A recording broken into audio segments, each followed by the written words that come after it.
Eating beans over meat could save the planet. A new study shows Americans should probably eat more beans than meat if the country wants to meet its emissions target. Cows emit methane due to a digestive process known as enteric fermentation. Most of the methane is released through belching, and only a small percentage is produced through flatulence. The massive amount of greenhouse gas produced by cows is comparable to the pollution produced by cars.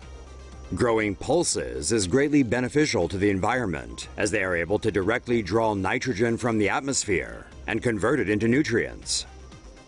This means a reduction in the amount of fossil fuels used to produce nitrogen to create these nutrients. It is also much more water efficient to grow pulses than to raise cattle. Beans also provide similar nutrients to the human body as beef, without the increased risk of developing type 2 diabetes, stroke, and colorectal cancer. Research shows changing the population's diet from beef to beans could help the U.S. meet its emissions target by 2020. Another study published in April recommended substituting meat with crickets and mealworms in order to reduce greenhouse gas emissions.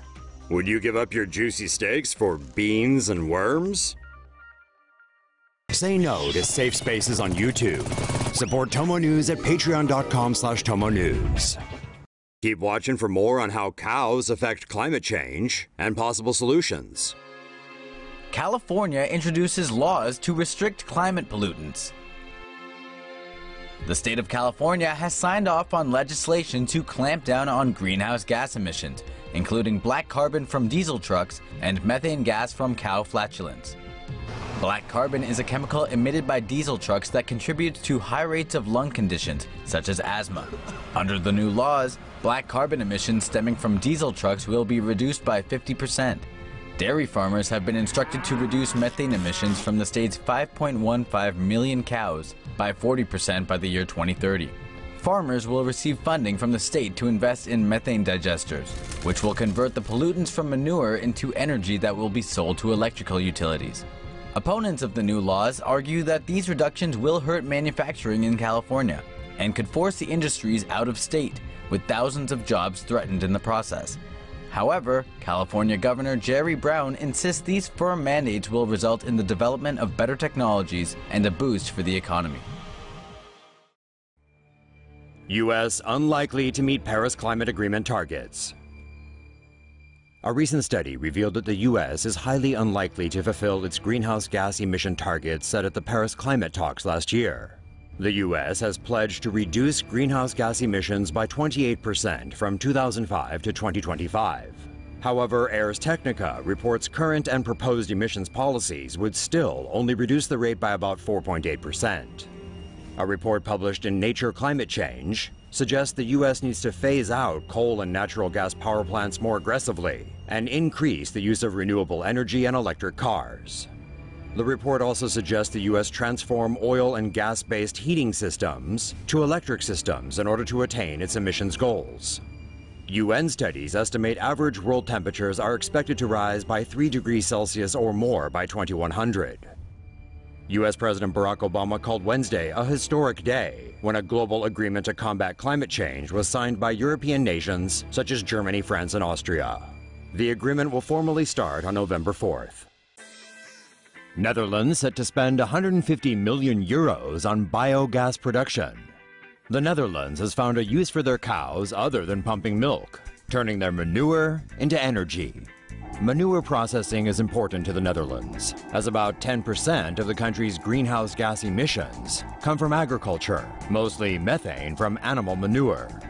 The International Dairy Federation says the nation's livestock produces about 74 million tons of manure a year, which is too much to be directly applied to farmland as fertilizer. The excessive amount of nutrients could leak into underground water, resulting in algae growth and pollution to nearby water sources. To solve this problem, officials have implemented an experiment at one farm. Cow manure is put through an anaerobic digester, where exposure to bacteria transforms solid manure into liquid form. The resulting substance then releases biogas that is made mostly of methane and carbon dioxide. The biogas can be used as fuel, while any leftover manure can be used as fertilizer. This experiment reportedly generated 9,342 kilowatt hours of electricity in 20 days, which is enough to power 3 homes for a year. The Dutch government has committed to investing 150 million euros to the biogas program, which aims to get 1,000 large farms across the country to produce energy from cow manure within 4 years. Say no to safe spaces on YouTube. Support TomoNews at patreon.com/TomoNews. Reducing carbon emissions could prevent more than 295,000 deaths in the U.S. The gradual effects of global warming have mostly failed to motivate many into making life-altering changes in the here and now. But what if we told you there's evidence that acting now might eliminate some pretty dire short-term consequences of climate change? According to a team of researchers from Duke University and the NASA Goddard Institute for Space Studies, slashing carbon emissions won't just reduce global warming, it could also prevent tens of thousands of premature deaths. A 2 degrees Celsius increase in atmospheric warming is usually considered the threshold at which the changes wrought by climate change, such as drought, flooding, declining fish populations, and the spread of tropical diseases, will become more than humans can handle. The 2 largest sources responsible for climate change in the United States are the transportation and energy sectors.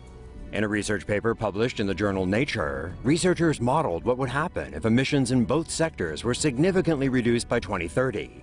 The study showed reduced emissions in both sectors would be enough to put the U.S. on the path of staying under the 2 degrees Celsius threshold. By 2030, under this cleaner energy scenario, as many as 175,000 premature deaths would be prevented in the U.S., and another 22,000 lives saved every year after. Under a cleaner transportation scenario, as many as 120,000 premature deaths in the U.S. were averted, with another 14,000 people saved each following year.